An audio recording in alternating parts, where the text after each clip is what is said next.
Hello, everybody. Welcome to episode 12 of the HooperCast. I'm joined once again by Dustin Weldon. What's up? And if only you all had been watching a couple minutes ago when I accidentally slapped myself in the face with my headphones. It was hilarious. It was truly hilarious. It was very, very funny. So now I'm in a good mood. Once again, Dustin, it's been a couple weeks since we last spoke. Yeah. Have you seen any good movies since? You can say no. Not really. Not really. I mean, I've been kind of... No, I don't think I have seen anything good or bad, really. I can't remember the last movie I saw. Which is not the appropriate answer for a movie podcast. I guess so, yeah. I saw one thing that I would like to talk briefly about. It was called Tucker and Dale versus Evil. Oh, yeah. Okay. And so I was going through Netflix, and I thought, I haven't used Netflix in a while. Let me see what's on here. Yeah. And I found that, and I had heard about it, and I heard that it was good. And it's basically about, like in slasher like films, or whatever, there's the stupid college kids who go on vacation in the woods because they're dumb. Yeah. And they see like hillbillies around everywhere, and they're all shifty looking and whatever. And so, the hillbillies start killing the kids because they're evil. And it's like, what if they weren't, and it was just a series of misunderstandings? And so the hillbillies are played by one of them's named Tyler Labine and Alan Tudyk, yeah. And glorious Alan Tudyk. Yes, and they're great, and they're just like these really nice guys who are just sort of, they're kind of hillbillies, but they're good people. They're actually pretty smart, and they're just going to fix up this cabin. The college kids are actually, every time they die, it's like a freak accident, but it makes it seem to everyone else that Tucker and Dale are killing all these kids. And I don't want to give away too much of the story, but it's based around that. You think it's just sort of gimmicky, but it's not. There's actually a good story in there and likable characters, and I really like the way it was done, and it's really funny. And so I think if anyone wants to see that, they should check it out on Netflix, watch instantly. It's like 90 minutes long. It's really worth your time, and it's a good movie. It's funny you mentioned that. I actually started that. It's been a couple weeks ago now. I saw it on the instant queue. I watched about half of it, and then had somewhere to go, so I never finished it. I would like to get around to finishing it. It seemed like a pretty good movie. It was funny. Like you said, it had likable characters, it seemed, and yeah, I was pretty into it, so I'll have to give it a shot. It's good to know that it's good all the way through. So I haven't got around to watching The Help yet, but I'm going to have to watch that later today, possibly. That might be the last Oscar nominee that I watch. I say last, but I've only watched one other one. Yeah. And the Oscars, I think, are this Sunday, aren't they? Yes, they are. Yeah, I'm not going to be able to watch another one. I did the Blockbuster that is in Douglasville here is going, well, one of them is going out of business. So I've been up there pretty much constantly grabbing what bargains I can for movies. Right. And one of them I got recently was Groundhog Day. I'd never actually seen Groundhog Day. I know that's sort of like a Bill Murray classic, but I haven't seen it either. It's all right. Yeah, I'd never seen it. So anyway, but I did watch that. Now that I think about it, I did watch a movie recently. I watched Groundhog Day, and I was actually pretty pleasantly surprised with it. I thought it was just going to be kind of like some dumb Bill Murray thing. It's not. I mean, it's no Ghostbusters, but I liked it. I enjoyed it. So anyway, but that's a really old one. So giving a review on that now is kind of like, it would be like reviewing the last episode of The Sopranos. Like, everybody knows it, so whatever. I needed to see that one because everyone said it's good. Yeah, it's a good movie. I wanted to try something. I want to show you this video I found of basically this kid who thinks that Super Saiyans are real, or that becoming a Super Saiyan is actually possible to achieve. Right. Well, it is. I've done it. Yeah, to anybody who doesn't know what Super Saiyan is, you may not listen to my podcast, but the show Dragon Ball Z. It's about a bunch of basically humans, but they're basically superhumans who fight each other, and that's really the basis of it. But it's a really awesome cartoon that I think we all watched as kids. Being a Super Saiyan is basically achieving like a higher power level, and being stronger and faster and all that. So like the Daft Punk song, and just by focusing. Yeah. So, and they're obviously not real. Yeah. But don't tell it to Jalen here, because he thinks they are. So, Dustin, if you want to pull that up, I want to see what you think of this. Okay. Should I start it from the beginning? It's like a 5-minute video, or do I need to start it from like later? Start from the beginning. Okay. I want you to. All right. And so we're gonna. The reason I'm putting this on the podcast is you really don't have to see this to think it's funny. It'll be funnier maybe if you do look it up and watch it, people. And if you do, it's called what's it called? Black kid thinks he's from Dragon Ball Z and tries to go Super Saiyan on camera. Which is probably the longest title in YouTube history. Really, I can't even see the rest of it on the screen. But it's look it up if you want to. I'm gonna go ahead and thank Tinashe for putting that up on Facebook because that's where I found it. So here we go. What's up, YouTube? This is something that's been on my heart for a long time. And, you know, all I ever wanted to be in life was a Super Saiyan. You know, ever since I was a kid, I used to always look up to Goku and Vegeta, Gohan. I used to just look at them and just wonder, like, how come I'm just a human being? You know, I'm so worthless. Oh, what can I do? I can run. I can jump. I can flip. And it's just like, we are so limited as human beings. And I just feel like when I see superheroes, you know, why can't we be that exciting and that awesome? Like, why can't I wake up and if I'm late for school, just teleport there and be on time? But I feel like, you know, during that time of meditation and just thinking about it, I realized something. All of that is possible and more. Oh, is it? It's all in here. It's all in your mind. Think about anything that you ever tried to do. Okay. You thought to yourself, man, I could never do that. But then when you practiced it, guess what? You got better at it and you actually achieved it, didn't you? Sometimes. It's the same thing when you look at superpowers. Of course, it sounds absurd. It When you is. first look at it. But if you try it, you know, if you actually set your mind to it and believe, you can achieve it. I saw a Chinese man set a piece of paper on fire with just the power of his hands. Now you gonna tell me that was fake? Yeah. No, it wasn't fake. He channeled that energy from within, and he believed, and he channeled that energy through the creation of his mind, of what his mind believed, and what he spoke into existence of the power that he had. what? You understand what I'm saying? No. I feel like anything that you set your mind to, your mind will, your mind can create that force. Because your mind is just this powerful machine that is, you know, whatever you set it to and you believe and you work towards achieving it, you can do it. You can do it. And I believe I can be a Super Saiyan. So this is my first time exposing this side of me to the world. And I know a lot of y'all laughing, but people who really, you know, that are on my level of intellect, they understand what I'm saying, you know, and thank y'all for understanding. And I guess we're just not on his level of intellect. I know, I guess. We're just dumb. And I'm going to upload it to YouTube. This is my first attempt. And I'm believing. And I'm going to create that energy and channel through my mind. Now, I might not turn full Super Saiyan. I might turn full Super Saiyan. Or you might just see a glimpse of it, of that power. But, you know, this is my first attempt. I'm going to turn the music on. Super Saiyan 3 Goku theme. Gotta have the music. This is it. Alright.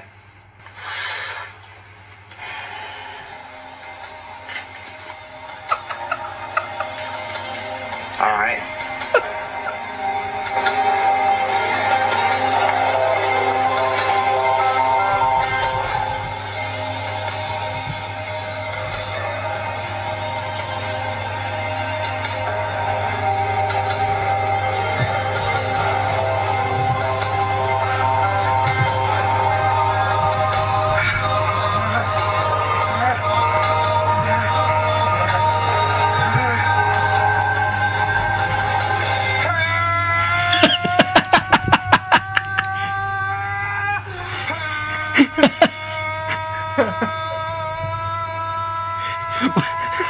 Where is this kid's parents? I don't know.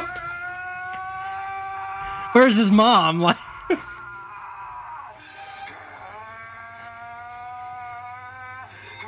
you can see the vein in his head, in his forehead.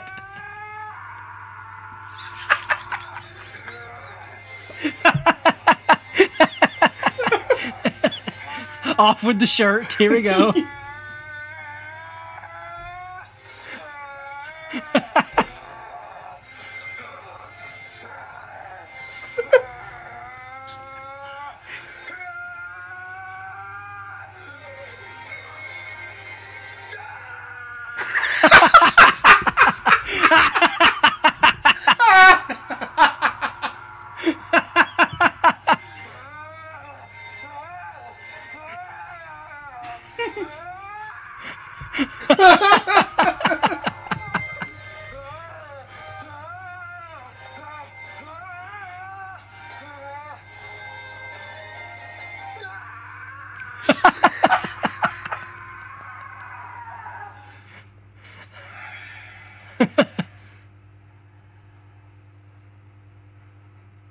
What's happening?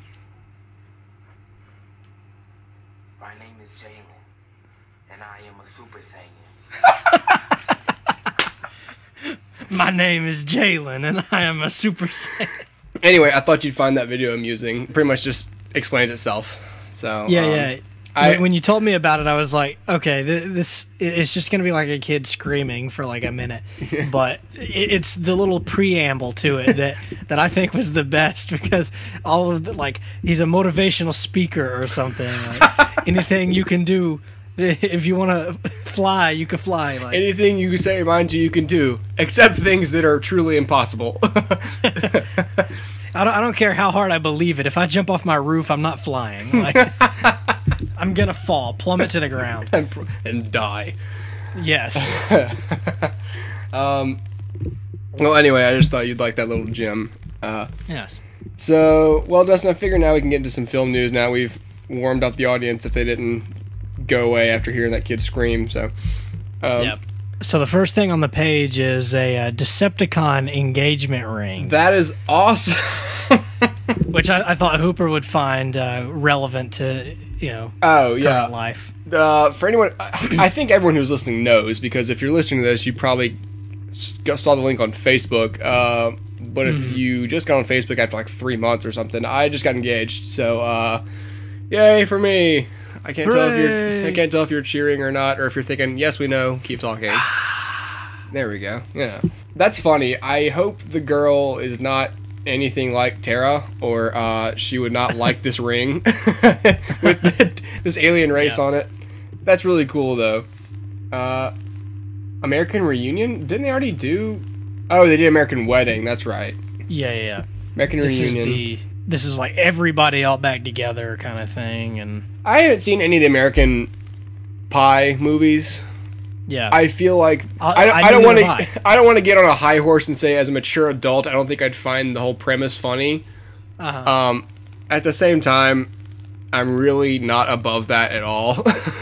Yeah. So I won't claim to be. I think Superbad's funny, and that's roughly the same premise. So, right. I like all the actors, except I really do not like Jason Biggs. I just don't like him in anything he's in. I can kind of see where you're coming from.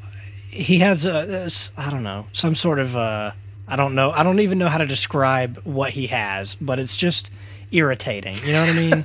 Yeah, I do. He irritates me. I don't know. No, but I agree. But the thing that I don't agree about is I actually don't really care for any of these people. That's the reason I've never seen any of the American movies. It's just kind of like, I don't know. And plus all the direct-to-video sequels and stuff. Yeah. I was just like, you know what? I'm not even gonna be a part of all this. Yeah, I agree. It was a conscious decision on my part not to watch them. Yeah. Especially there's so many iterations. Stifler's brother? It's like you just couldn't get Sean William Scott, so you cast a kid that looks sort of like him and said it's his brother. Yeah. Why didn't you ever mention his brother in the movies? Well, because there wasn't supposed to be a direct-to-DVD sequel, that's why. Yeah. This is a minor point of controversy, however, as the bully submitted to MPA was given an R rating for language, and Harvey Weinstein is still trying to appeal that rating before the film's March release. Didn't he... I hate Harvey Weinstein, that's another thing. I don't like him either. He just was like... Yeah. What didn't he make the King's Speech? Didn't they re-release it as PG-13? As PG-13, yeah. So people would see it. I hate that. I understand needing to have an audience, but when you are trying too hard to appeal to an audience, the movie is R-rated, and it's like, let's take away stuff to make it PG-13. That should happen before you shoot it. Yeah. That decision should be in pre-production, and then you change. I hate that, especially when it's like. I agree. You know, I would hate it the other way. I would hate it if the movie was PG-13 and it's like, let's put some boobs in there and make it R. You know, I think that's kind of stupid too. That's kind of what all these unrated things are on DVD. It's like, oh, here's 12 minutes extra of stuff that was too raunchy for movies, and it's like, yeah, but wasn't it cut out for a reason? Right, it's cut out for a reason, and also the whole. That whole marketing ploy gets everybody, because one, you're right, it's stuff they cut out for a reason, for pacing and stuff like that. Right. Or it's like stuff that, you know, unrated. That doesn't necessarily mean, I think in 99% of the cases, in 1% of the cases, yeah, too racy for theaters. You see some girl's boobs. 99% of the time, it's a marketing. If it was some dudes, it would be a completely different story. 99% of the time, it is a ploy, because yes, by definition, the footage is unrated because it was not submitted to the MPAA. Because it was cut out. So it could just be some guy sitting there baking a cake, you know. Yeah. Like, but it's unrated footage because it wasn't rated. But they get you. You see the word unrated, they put some faceless woman on there, and it's like, you see that girl naked, we're getting this DVD. No, it's not like that. Don't spend your money on those. Yeah. Most of the time, they're not better versions either. No. You know, it's because it's like you said, they add stuff that messes with the pacing and things that aren't funny. I've always thought it's just kind of like, it's not that it makes the movie any worse, but it doesn't even change it. Yeah. Like, it's just, I mean, most of the time it kind of slows the pace down a little bit, but sometimes it's just not even noticeable stuff. It's like an extra second here or there. And it's like, what was even the point of this? Yeah. Just so you can put on the box unrated or contains an extra 10 minutes of footage not seen in theaters? It literally is a ploy to get people to just buy copies of it again. And and if they're lucky, people who already own it, the regular version, will think, crap, but I don't have the unrated version. Yeah. It has better stuff. On the other hand, though, it's kind of like the Lord of the Rings trilogy has the extended versions. Right. Which I totally support and I own. But I think all of that stuff was cut out, like, just for like the sake of time, because they were already so freaking long. Yeah. And but it was stuff that was originally, it was always intended to be in the film. I felt like it wasn't just like deleted scenes, and I think the extended versions are 100 times better than the theatrical versions. But most of the time, especially with comedies, it's the exact opposite. Yeah, and I think that people, this is me not really knowing what I'm talking about, but if I were to guess, I'd say it seems like people like the idea of doing stuff that's sort of coloring outside the lines, but it's like, okay, so this, if there's unrated footage on like a crime movie, you know that's like, this is the version, you know, they cut a certain version for the MPAA, so that's all good to show the audiences. I like seeing the stuff that wasn't cleared, that wasn't okayed, you know, by the MPAA, and I don't know if there's like, I don't think people sit there and go, all right, he's going to shoot the guy in the head this time, you know. I don't think anyone gets that excited about it, but if there's, I think maybe some people have the attitude of they want stuff that was possibly intended to be in the movie, the purer version of the movie, the way the movie was intended to be shown before the studio got involved. It's like, well, the studio was involved the whole time because they financed the movie. Right. So. Something I've found interesting that I think is on a semi-related note is the differences between versions of the same movie that are released like in different countries. I saw this article recently about Taken, and there's a part in Taken where Liam Neeson has this guy that is involved in the whole operation that kidnapped his daughter, and he takes him into this back room and like sets him on this metal chair and puts jumper cables on the chair so that he can electrocute the guy. Well, in like the UK version of that, he takes two like long nails and like stabs the guy in the legs with them and attaches the jumper cables to the nails that are in the guy's legs. And I guess in America, for whatever reason, they cut that. I saw like pictures of it and stuff online where it was like, these are the differences between the two different versions. And there's a few things, most of it was really small, but that was kind of a big one, because it's like, instead of it being attached to a chair, it's attached to a nail in his leg. So it was just a lot more violent, which I think would be kind of cool to see myself. Yeah, I agree. I think that would have been fine. All right, next thing I have here is a Skyfall video blog from Sam Mendes. Yeah. Do you know what this is about? Yeah. 'Cause I don't. Essentially, it's like, okay, you know how The Hobbit, Peter Jackson's doing like these long video blogs about the production. It's kind of like that, only it's a lot shorter. It's like a minute and a half or something like that. And it doesn't even really scratch the surface of what Sam Mendes is doing. It's just kind of basically an interview with him being like, I love Bond. I'm glad I'm making a Bond movie. And that's pretty much it. And it shows a few things. It does not show Daniel Craig at all, but it shows Judi Dench. And, you know, you don't get a good look at it, but it is nice to see Sam Mendes, you know, excited about this project, because after Quantum of Solace, I really want this to be a fantastic film. So yeah, I agree. I'm glad he's excited about it. Okay, for everyone out there who doesn't know, The Godfather Collection on Blu-ray for only $25.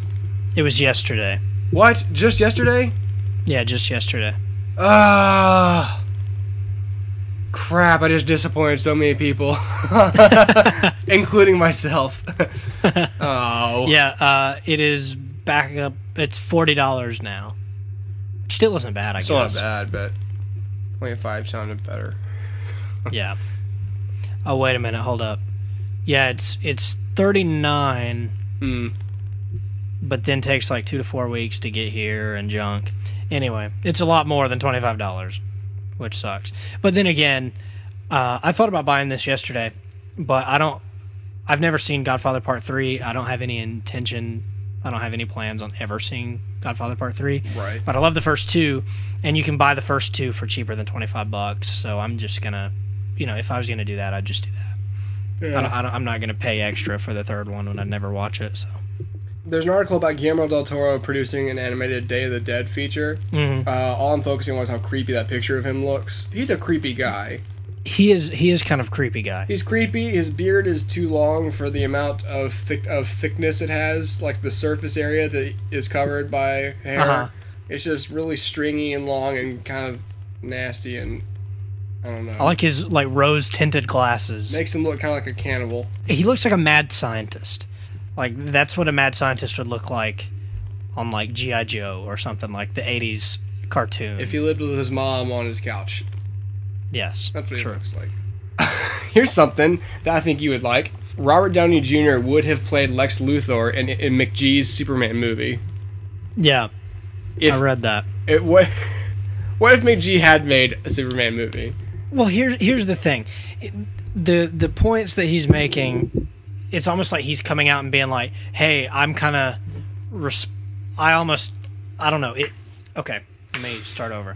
The way that it seems is he's coming out and just saying like, hey, I thought of making Robert Downey Jr. popular before Iron Man. I kind of thought he had potential.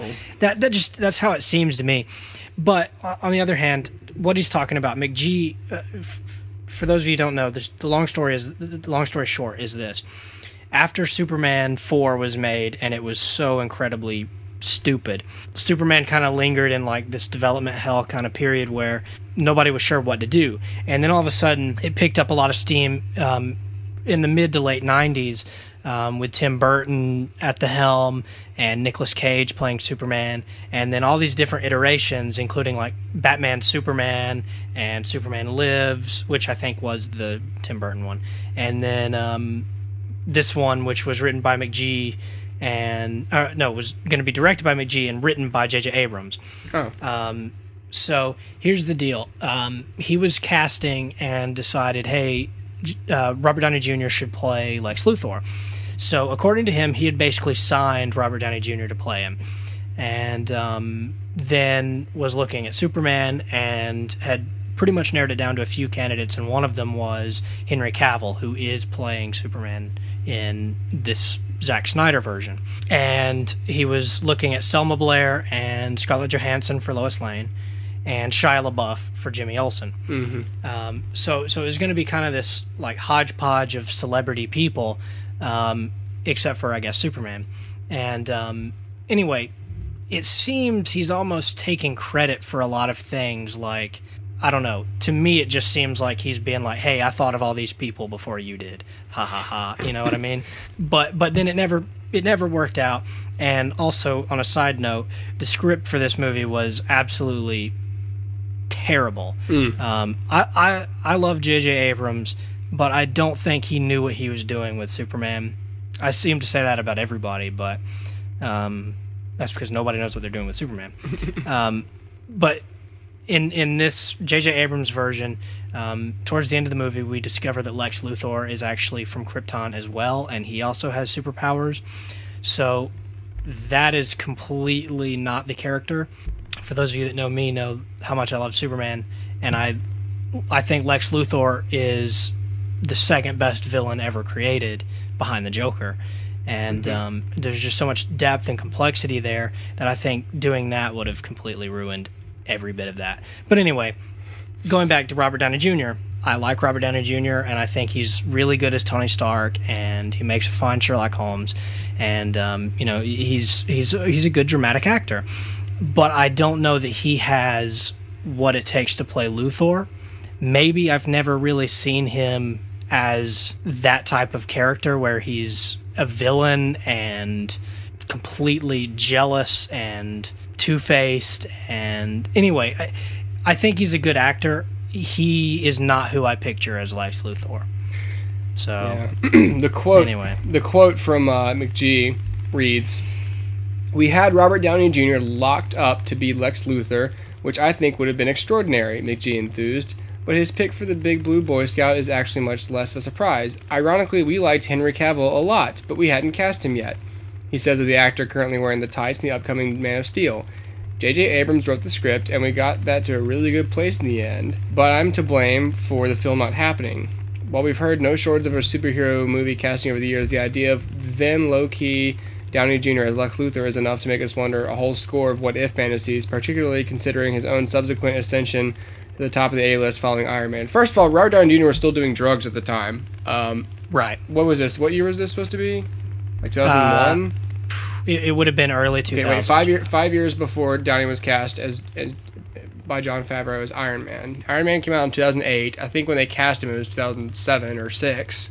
Yeah, it was like early 2007. So, what, 2002? Early 2002, late 2001? Yeah, something like that. Okay, so at that time, he was, I think, wasn't he doing like Ally McBeal or something? I don't know. He was still on drugs. Yeah. He might have actually made the movie worse, and maybe he wouldn't have gotten cast as Iron Man. I'm just saying. Yeah. Yeah, so I don't know. Oh, and we like Henry Cavill a lot. Oh, the guy they cast now. Oh, really? You did?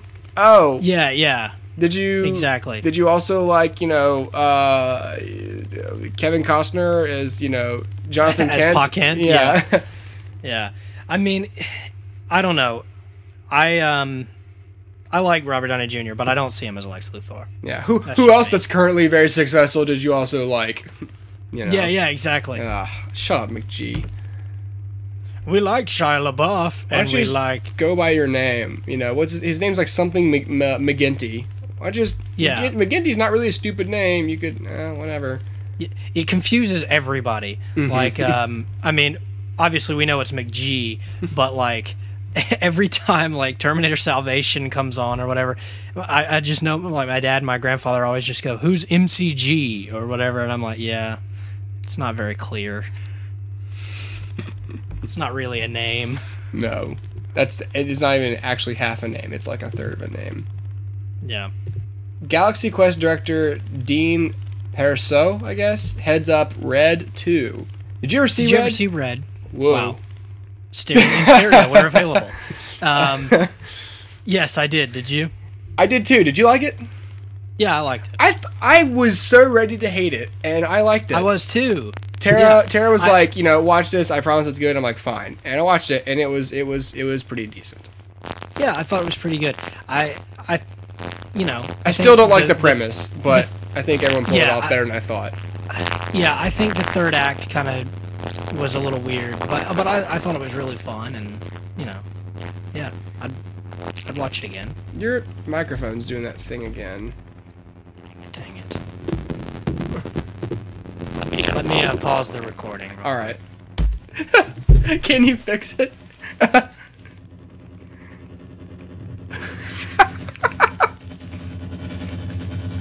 It sounds like there's a helicopter in here.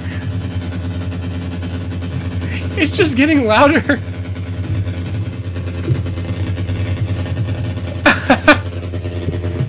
Okay, So it starts. Is it still doing it? This entertains me. Oh, it's gone. All right. So it started. It started after we both talked at the same time, and then I was like, "Oh, stereo, we're available." And then you were like, "I was so ready to hate it," I guess is what you said, and I was like, and I was like, and it was like messing up. So, and then after that, everything I said was just like, which is why I'm gonna keep it in there. I was being like assimilated or something. That's like, funny. Anyway. Netflix reintroduces DVD-only plans, confusing customers who never realized DVD-only went away to begin with. CEO Reed Hastings has said that he expects DVD subscribers to decline steadily every quarter forever. He actually said forever. Yeah, exactly. So he realizes that people don't like just having instant anymore, and he's like, oh, crap. It's like, you just... Yeah. What an idiot. Like, I know, for real. This guy's just a moron. God, let me run Netflix. I'll be a millionaire and make, common sense decisions instead of you, since you can't do it. The last year has been like a roller coaster ride for Netflix. Yeah. They're like, hey, we're doing this. Oh, wait, no, we're not. Okay, we're doing this. Wait, what are we doing? I don't know. This, Quickster? So. Yeah, exactly. Quickster, and then it's like, no, don't do Quickster. He goes, you guys are right. I'm sorry. Fine. We won't do Quickster. My bad. It's like, that makes me wonder if he's ever sure about any decision he makes. No, probably not. I bet his wife is questioning if he really wanted to marry her or not. Okay, I want to marry you. Did I want water or milk? I don't even. He's like, guys, should I marry this woman? No, don't marry her. Okay, never mind. They don't want me to. And then later, it's like, oh, I should have. No, I'm sad. Okay, do I watch The Voice or American Idol? Oh, I can't make up my mind. Yeah, I guess I just won't. I should run a company. I know, for real. It seems so easy. Yeah. What does he say? $7.99 a month. Are they gonna bring the thing back down? Yeah, the pricing? DVD cost is $7.99 a month. Can we bring instant back down in cost now, please? Or the combined plan back down in cost? Wasn't the combined plan $9.99? Yeah, it was like $10 or $11, and then now it's like $16 or something.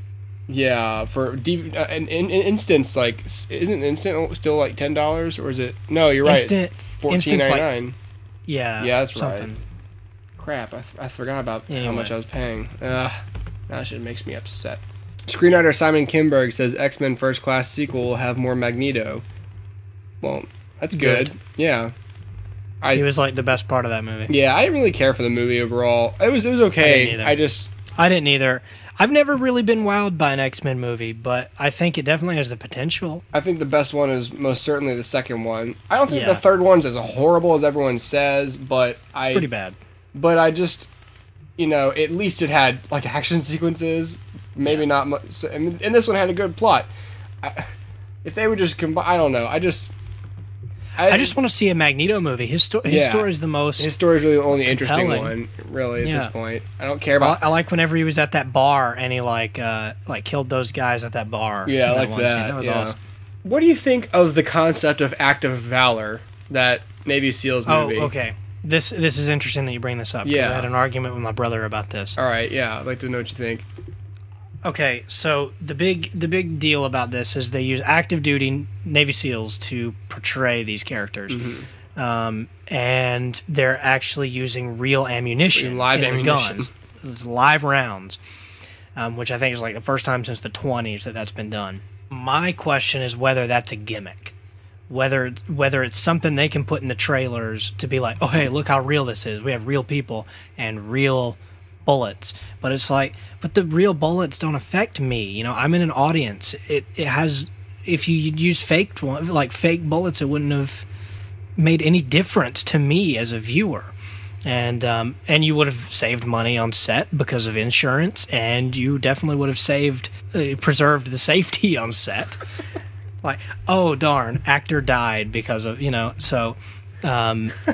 or not even actor, but dude died. So, and that's the other thing is that if it's just long action sequence after long action sequence, like mission after mission, then it's not going to really grab me.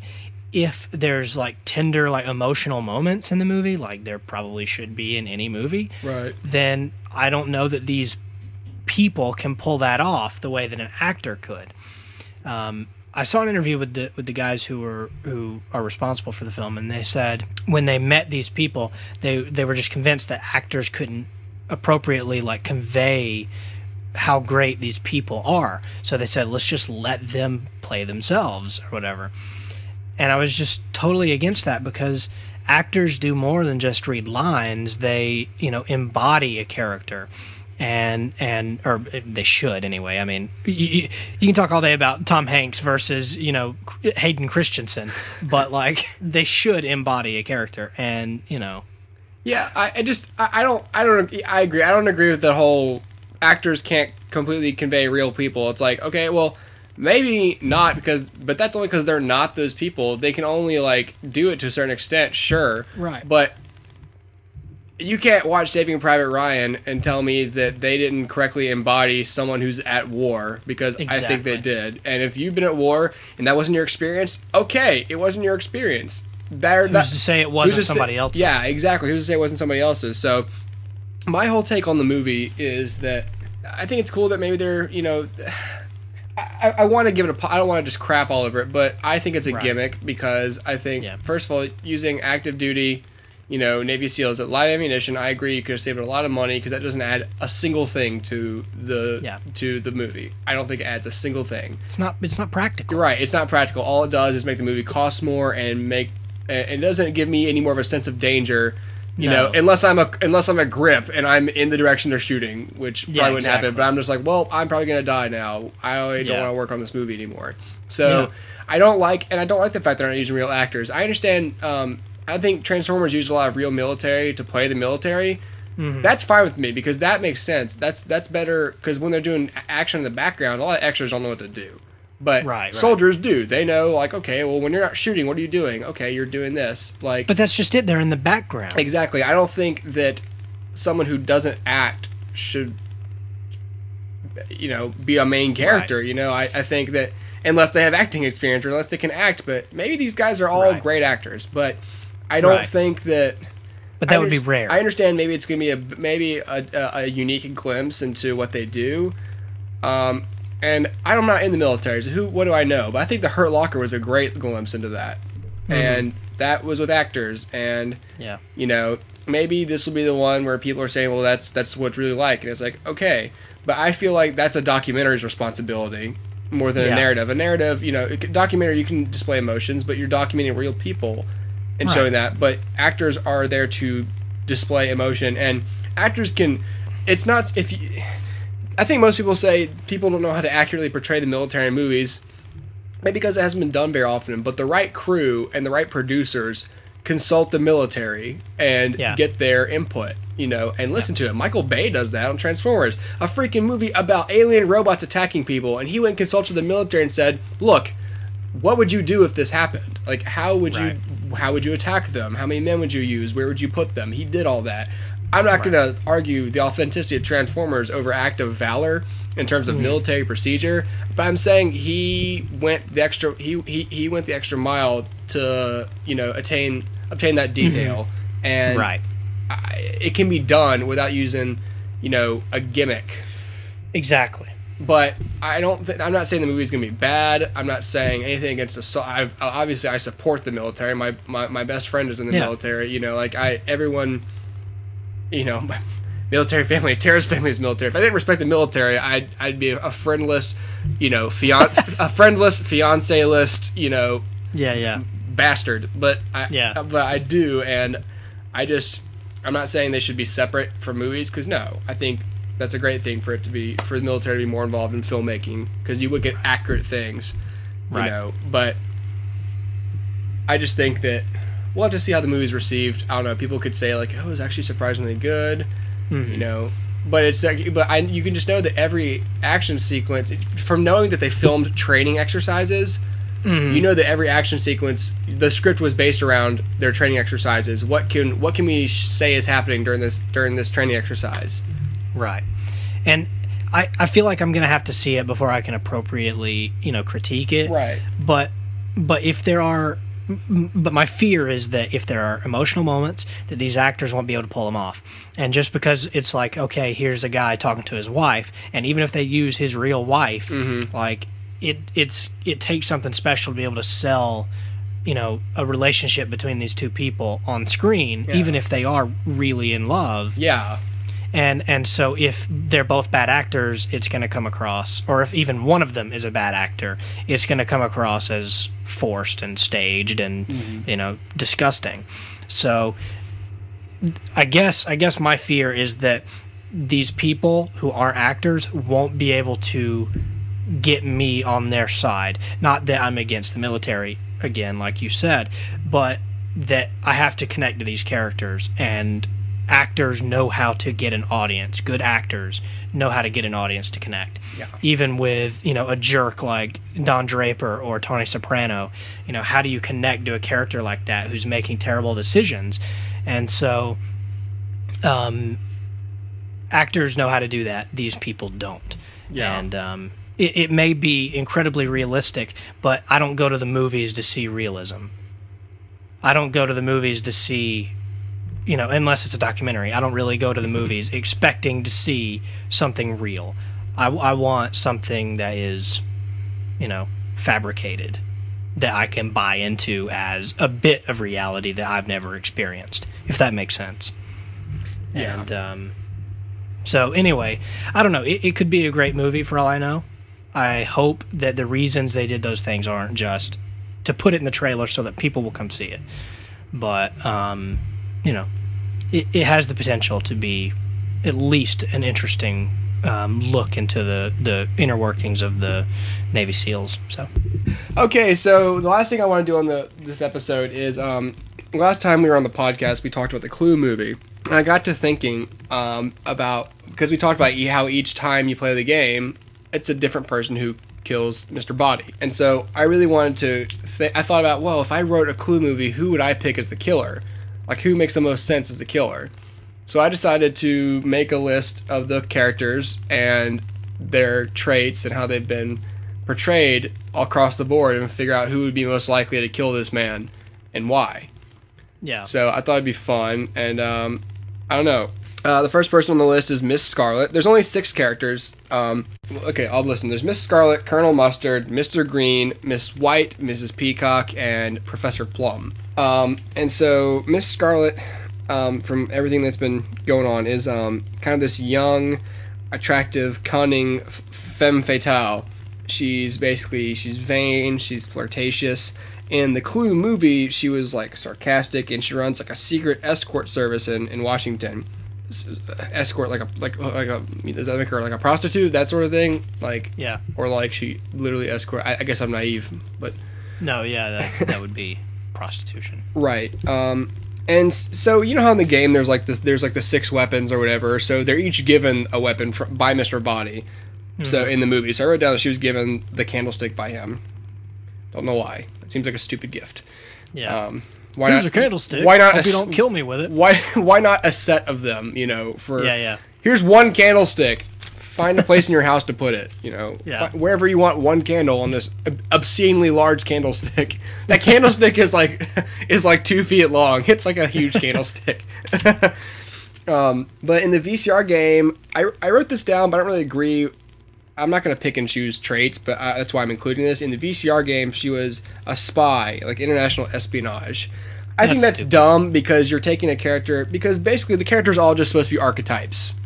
Because they're made for a board game. You're just supposed to basically know their general temperament, Right. And it's easier to draw a character when they're not really too complicated. And I don't agree with spy. I think that's stupid. That basically, just because she's a femme fatale, she's attractive, it's like, oh, she's a spy. No, maybe she's just, a whore and she flirts with people. Yeah. That's my, Or just like a tough chick. Right. I'm going to go back to their motives in a second. I want to explain the characters first.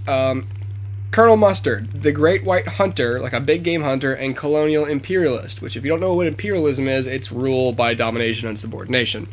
But military man, dignified and dangerous, and he has mutton chops and a monocle that he wears, but he's, has like a big, military uniform, He's essentially that hunter from Jumanji. Yeah, exactly. He just, picture him as like just a big hunter. Okay, so I wrote this down, it's important. In the 2002 version of the game, he's depicted as a retired military man trying to pen his autobiography to supplement a dwindling income. And in the movie, he was portrayed as a stubborn militant American, deep down as rather weak-hearted individual. And he's given the wrench, which, why don't you give him the revolver? He's a colonel. He's a military man. Here's a wrench. Thank you for your service. Yeah. But I don't know. Again, it also said that in the movie he during the war he stole radio parts and sold them on the black market. I don't know really how much you can sell radio parts for, but I guess a lot to supplement his dwindling income. Okay, if he's retired military, doesn't he have a pretty decent income? Yeah, probably. Yeah, I don't buy that. So for that reason, I think he's just retired. I don't think he's motivated by money. Yeah. I would leave that out because that doesn't make sense. Yeah. But why make him a writer? That doesn't even make sense. Like, I'm trying to pen my autobiography. Okay, what does that add to the character? Like, exactly. I'm looking into it too much. Right. Yes. Right. Well, but you're right. VCR game. He has a metal plate in his head for some reason. He's a cyborg. He's a booze hound, and he's Miss Scarlet's henchman in her espionage. Oh, wow. Which again, I think is stupid. Why would he have a metal plate in his head? I can buy booze hound maybe. Yeah. But in the books, he's like the kind of guy who would challenge you to the duel. I pictured him. At the end of the day, I go with my gut at what I saw in the board game, which is like, he's the guy. He's just this big, kind of stiff, military man. Yeah, yeah. That's really all I see. I don't see an author. I don't see a guy who sold stuff on the black market or someone who desperately needs money. That's not what I saw at all. I agree. Then there's Mrs. White, the frazzled servant, cheerfully plump middle-aged cook. Her temperament keeps changing as they depicted her over the years. She went from like timid to like the kind of servant who's like, oh yes, okay, I'll get that for you, and she'd like poison your food or something. Right. But she's basically like that. 1992, her expression shows a possible sarcastic grudge against her employer, and on the box she's working a noose. In the movie, her portrayal is that of a pale, I put this in all caps, a pale, tragic widow who allegedly murdered her previous 5 husbands. And in the VCR game, she's a secret lover of Mr. Body, and they have a love child. Okay, so if she killed 5 husbands, okay, she killed 5 people and got away scot-free. Like, how is that possible? And then B, do they not do background checks when they're looking for cooks or whatever? Like well, you've been accused 5 times of murder, but you really make you make a great steak. So when I came into this room, you were working that rope with your hands like you were going to kill me. But oh well. And she's like, "Nah, I ain't gonna do that. I'm not. I'm good." Mr. Green, mobster businessman. Basically, I just saw him as a businessman. But I'll allow them, what they do is, like, make him a dirty businessman, fraud and laundering. Okay, sure. I get that. In the movie, closeted homosexual who must keep it a secret to keep his government position. What government position? He's weird. A businessman. I don't know. Whatever. Yeah. Maybe this one, though. In one of 3 endings, he is actually an undercover FBI agent. Ah. So maybe that position. But it seemed, I don't really know if I buy that or not, because it's like, okay, either he's a businessman or he's a cop. You don't change it. Yeah. But in one iteration, he was Reverend Green, and he was like, but they changed it for the American version because they didn't think American audiences would like the idea of, like a religious person being like a murder suspect. Right. Like, I think we could have handled that, but whatever. I mean, I like businessmen better. I don't like you just throwing a priest in there to make it edgy, Right. Mrs. Peacock, aristocratic. In the movie, she's a talkative wife of a corrupt senator, assisted him by accepting secret bribes, and she has the dagger. She's afraid of silence. In another iteration, she's a kleptomaniac. 3 dead husbands under mysterious circumstances. Why would you have all these people to your house? This makes no sense. Well, it's never really explained why they're all at the house in the first place. Are they all? I don't know if they're all I think in the game they're all guests at like a dinner or something. How'd you meet these people? Were you in an elevator and just thought, you want to have dinner at my house? Oh, you have 3 husbands who have died? That's funny. My cook has 5. Yeah, exactly. 2 more to go. Yeah, exactly. So I don't know what I feel about her. I'm open to her story because there was really nothing explained about Mrs. Peacock. So this doesn't really contradict anything. Professor Plums is interesting. Absent-minded professor, bow tie, glasses, intellectual. So in 1996, that version, he's seeking funding for an expedition to Egypt. In 2002, he's a curator at a museum before having his position terminated for plagiarism. I don't know what he plagiarized that would get him fired from a museum. Did you say... Plagiarized at a museum? Yeah. Did he write the pamphlets and just say, like, and I created dinosaurs? Like, you know, like, whatever. You plagiarized that dinosaur exhibit. Yeah. How? In the movie, here's the best part. The only reason I wrote down the actor is because it's relevant to how he's portrayed in the movie. He was played by Christopher Lloyd in the movie. Yeah. So, intelligence blundered with buffoonery. He used to work in the health branch of the UN before having his license revoked due to improper conduct with a patient. And I wrote, rape? Yeah. Improper conduct. What did he do? They got him fired. Improper conduct. That kind of implies... Could be anything. Lloyd's Plum is rather lewd and comes off as a womanizer, making sexual passes at Miss Scarlet, Mrs. Peacock, and Mrs. White. Maybe he raped a patient. He's given the revolver. Why would you give this dangerous man a revolver? Why would you give... Hey, I'm having a bunch of people who are all suspiciously crazy. Let me give them all murder weapons and hope nothing happens to me. It might be criminals, too. Yeah.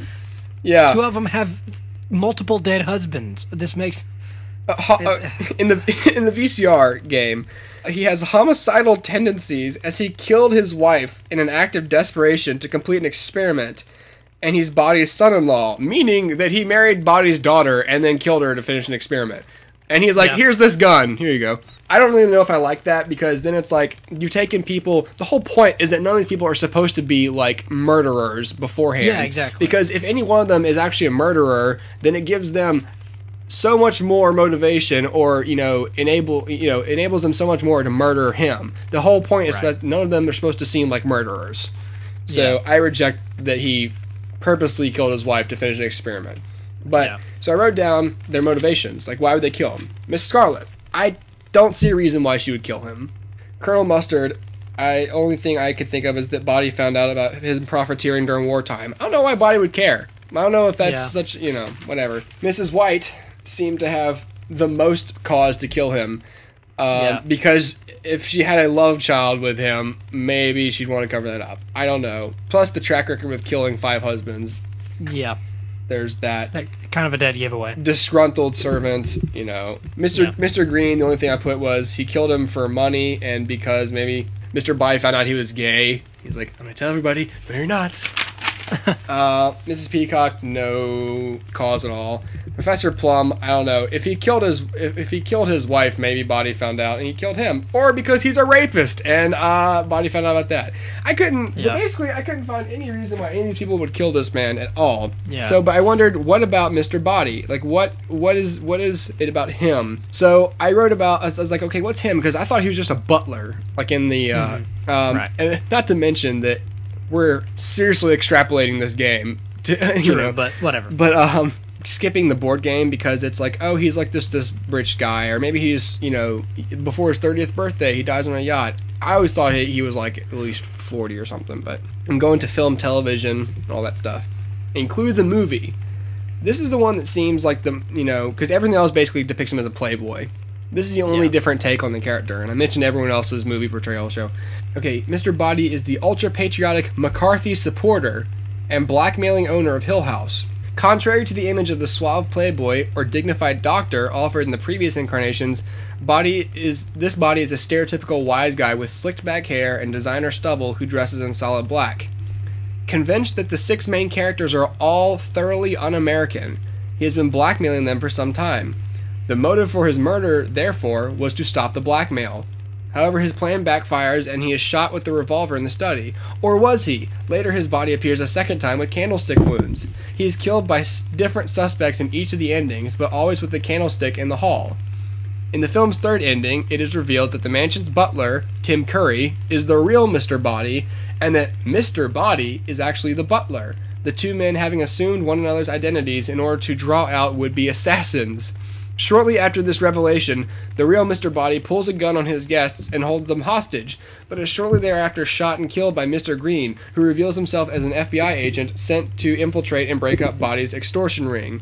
That ending makes sense to me if he's trying to extort all of them. Yeah. You know, motivations seem good. It doesn't seem like I'm just evil and I'm just good. It seems like I'm extorting you because you're all un-American, and he's like, well, extortion's illegal. Yeah. That makes sense. Yeah. The rest of it's like, this is way too much plot for stock characters to me. And if you go by their original characters in the, board game, they're not even worthy of extortion. They're just normal people. I just thought I would extrapolate that. But now, having done that, I'm wondering what the point was for doing all of this. It's just fun. It's fun. I'll listen to it later and see if it's interesting or not, but I don't know. Now I'm thinking it might not have been.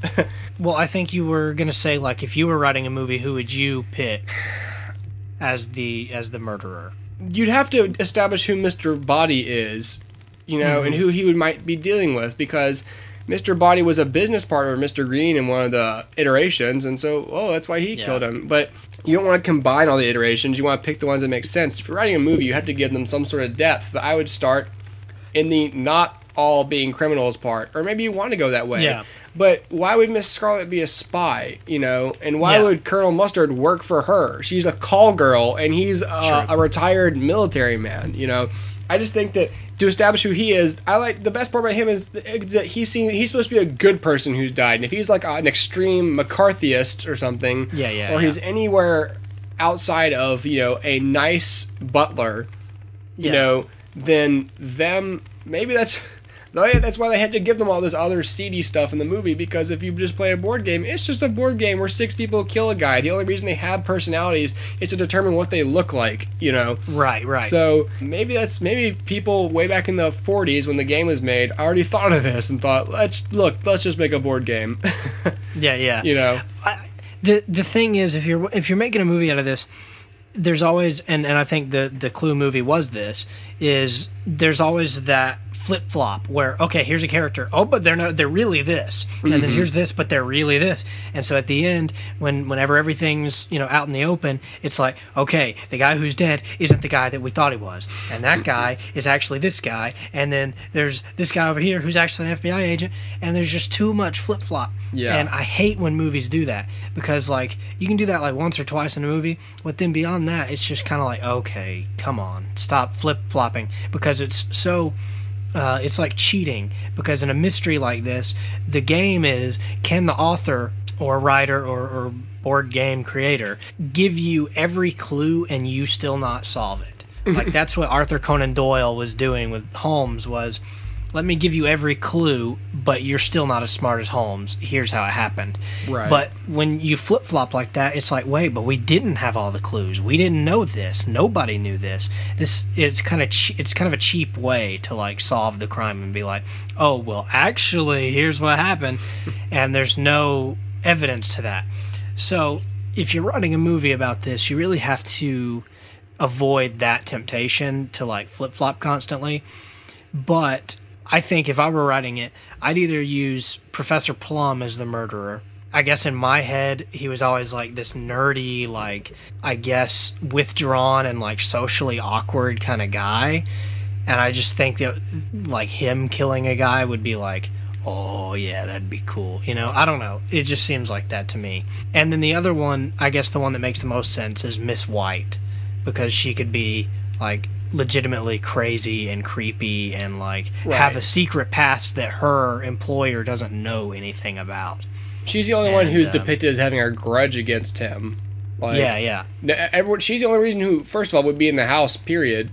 Because she actually works for him. Everyone else is pretty random. But then when you write Mrs. White killed him, why would she have done it on the night that there's also 5 witnesses there or whatever, I mean, because if she kills him and no one else is there, everyone's going to look at her. Oh, that's true. That's true. But why would you pull these like, characters together? You know, why would you have them? So that way you have to get them in personalities that would justify them being in the same place. They'd all have to have dealings with him and all be there at the same time. But that would make sense unless they knew each other. If she knew that they all had a motive to kill him, and she killed him, then the police could look at it as they were all here. You know, like they all had the motive except her. You know, like she just worked for him. She just plays like she's, you know, just some frazzled little, you know, servant.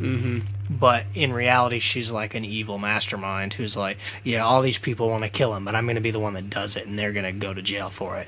Because she could even call the cops. She could, like, do all, you know, whatever, you know, just play the, I don't know. I don't like the fact, I think you mentioned that she had a fling with him, with Mr. Body. I don't like that. But I think, you know, her being sort of, like a mother to him or whatever, sort of like Alfred to Bruce Wayne. Yeah. You know, like he loves her, but like in a motherly sort of way. But she's like, I hate you. I've always hated you, and I'm gonna kill you tonight once there are other people around who can take the blame for it. I think that would be kind of cool. Anybody else would almost be too obvious. Like, oh hey, this is the femme fatale. Right in the name, Fatale. Like, come on. And then, oh hey, here's freaking you know, Colonel Mustard. Like, here's a dude who likes to hunt people. I mean, it's I love shooting things. It's just too obvious, you know. So this is why it seems to be the least obvious, like, or at least have the most potential to be the least obvious. I don't know why Professor Plum would be there if he's like, you know, a suspected rapist. Yeah, true. You know, or whatever. I don't. If you go by that version, yeah. It's definitely interesting. Yeah. It doesn't really change his character. Professors can be rapists. I think there are a lot of professors who are probably rapists. Yeah. Well, that's interesting. I don't know, but now I kind of want to write a Clue movie. Yeah. Did you see the Rotten Tomatoes score for Ghost Rider 2? I did not. It has a 14. Ooh. I know. I know you were looking forward to that. I was really pulling for that movie, and now I'm like, oh, wait a second there.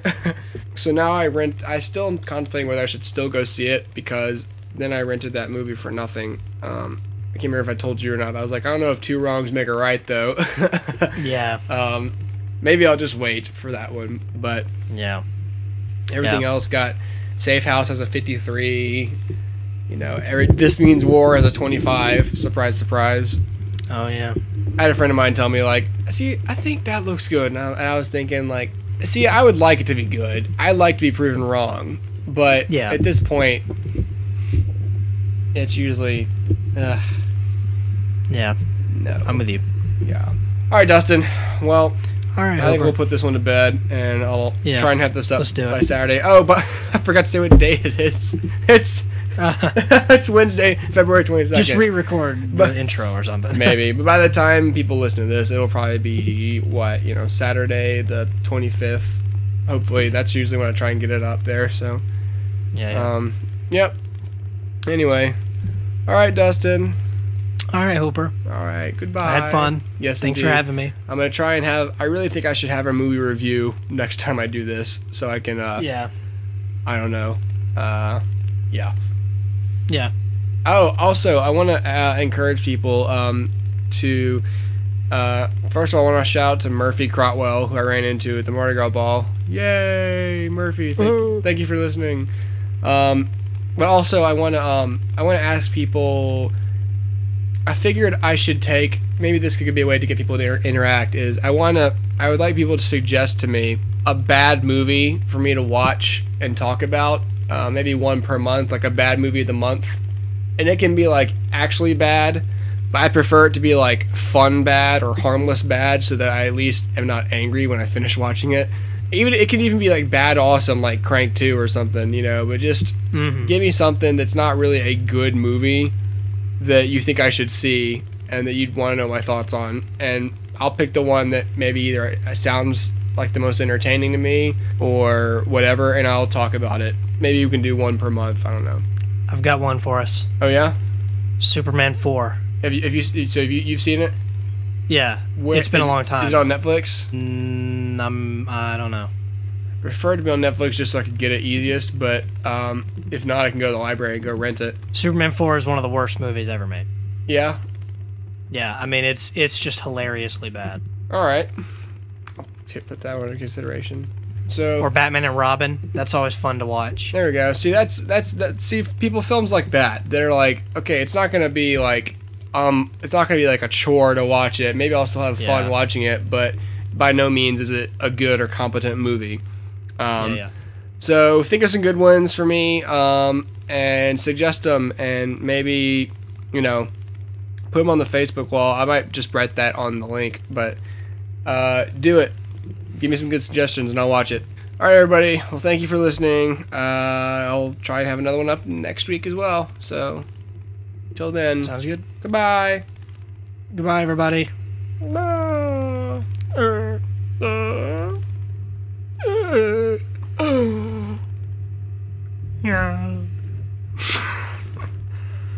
the heck? All right, me too. Sleep. One more time. It just sounds like you're hitting someone.